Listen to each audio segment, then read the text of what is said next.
क्या आप सभी ये जानते हैं कि भारत में ब्रिटिश सरकार ने जब राज किया था तब उन्होंने भारत में कुछ ऐसे कानून बनाए थे जिसका विरोध करने पर हजारों लोगों की मृत्यु हो गई थी। अपने आज के वीडियो में हम बात करने जा रहे हैं ब्रिटिश सरकार द्वारा बनाए गए एक ऐसे कानून के बारे में जिसका नाम था रोलेट एक्ट, जिसकी वजह से जलियांवाला बाग हत्याकांड भी हुआ था और उस दौरान 1000 से भी ज़्यादा लोगों की मृत्यु हो गई थी। हेलो एवरीवन, मैं आकृति अग्रवाल आज आपके सामने एक नया वीडियो लेकर उपस्थित। तो आज के वीडियो में हम बात करेंगे रोलेट एक्ट के बारे में और साथ ही बात करेंगे कि आखिर क्या प्रावधान इसमें किए गए थे जिसकी वजह से इसका पूरे भारतवर्ष में विरोध किया गया। तो चलिए बिना देर के वीडियो को शुरू करते हैं और सबसे पहले जानते हैं रोलेट एक्ट के बारे में डिटेल में। अगर बात करें रोलेट एक्ट की तो इसे काला कानून भी कहा जाता है। भारत की ब्रिटिश सरकार द्वारा भारत में उभर रहे राष्ट्रीय आंदोलनों को कुचलने के लिए यह एक्ट बनाया गया था। ये कानून सर सिडनी रोलेट की अध्यक्षता वाली सडिशन समिति की सिफारिश के आधार पर बनाया गया था। इस कानून से ब्रिटिश सरकार को ये अधिकार प्राप्त हो गया था कि वो किसी भी भारतीय पर अदालत में बिना मुकदमा चलाए उसे जेल में बंद कर सकती थी। इस कानून के तहत अपराधी को उसके खिलाफ मुकदमा दर्ज कराने वाले का नाम जानने तक का भी अधिकार नहीं था और ना ही अपराधी अदालत के फैसले के खिलाफ जाकर किसी भी कोर्ट में अपील कर सकता था। इस कानून का पूरे देश भर में विरोध किया गया। इस एक्ट को सन 1919 में मार्च महीने में 10 तारीख को ब्रिटिश भारत की लेजिस्लेचर एवं इंपीरियल लेजिस्लेटिव काउंसिल द्वारा पारित किया गया था। क्योंकि इस एक्ट को लाने के लिए एक कमेटी बनाई गई थी जिसके अध्यक्ष सर सिडनी रोलेट थे, इसलिए इस एक्ट का नाम रोलेट एक्ट पड़ गया।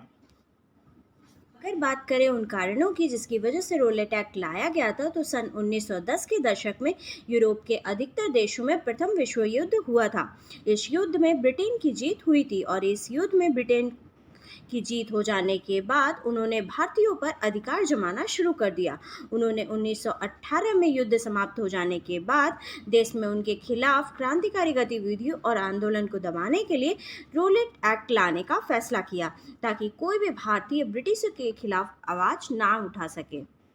फर्स्ट वर्ल्ड वार जो कि जुलाई 1914 में शुरू हुआ था उसमें ब्रिटिशर्स बहुत ही ज़्यादा इन्वॉल्व थे और इसी समय में उन्होंने भारतीय क्रांतिकारी गतिविधि को रोकने के लिए एक एक्ट जिसका नाम डिफेंस ऑफ इंडिया एक्ट 1915 था उसे लागू करवाया, जिसका उद्देश्य था कि ब्रिटिशर्स जो कि उस समय में फर्स्ट वर्ल्ड वार में फंसे हुए हैं, ऐसे में यदि कोई भी क्रांतिकारी गतिविधि होती है तो उसे रोकने के लिए कड़े से कड़े कदम उठाए जाएंगे।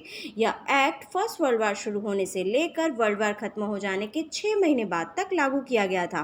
नवंबर 1918 में फर्स्ट वर्ल्ड वार खत्म हो जाने के बाद जब डिफेंस ऑफ इंडिया एक्ट 1915 खत्म हो जाएगा तो भारतीय क्रांतिकारी गतिविधि को रोकना बहुत ही मुश्किल हो जाएगा।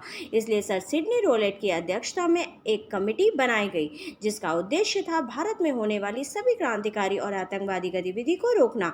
इस कमेटी ने अपने सुझाव में डिफेंस ऑफ इंडिया एक्ट 1915 को इंडेफिनिट पीरियड यानी कि अनिश्चित काल के लिए एक्सटेंड करने का फैसला किया।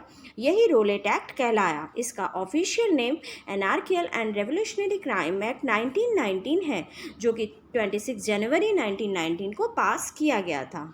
अगर बात करें कि रोलेट एक्ट में क्या क्या प्रावधान थे या फिर इस एक्ट के जरिए ब्रिटिश सरकार को कौन कौन से अधिकार दिए गए थे, तो सबसे पहले तो उन्हें यह अधिकार मिल गया था कि वो किसी भी ऐसे व्यक्ति को शक के आधार पर बिना किसी वारंट के दिए गिरफ्तार कर सकती है जो कि किसी भी तरीके की आतंकवादी, देशद्रोही या फिर विद्रोही गतिविधि में शामिल हो। इसके अलावा गिरफ्तार किए गए लोगों को बिना किसी भी कार्यवाही के एवं बिना किसी भी जमानत के 2 साल तक जेल में रखने तक का अधिकार भी ब्रिटिश सरकार के पास था।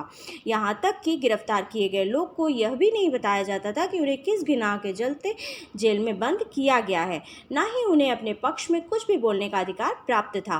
ब्रिटिश सरकार को पुलिस और प्रेस को अधिक सख्ती से नियंत्रित करने का अधिकार भी मिल गया था। इस अधिनियम में पुलिस को बिना किसी वारंट के किसी भी स्थान की तलाशी लेने का भी अधिकार था। इस अधिनियम में उच्च न्यायालय के 3 न्यायाधीशों वाली एक विशेष अदालत द्वारा अपराध के परीक्षण का प्रावधान रखा गया था। उस विशेष अदालत के ऊपर कहीं और अपील करने का कोई भी विकल्प निश्चित नहीं था।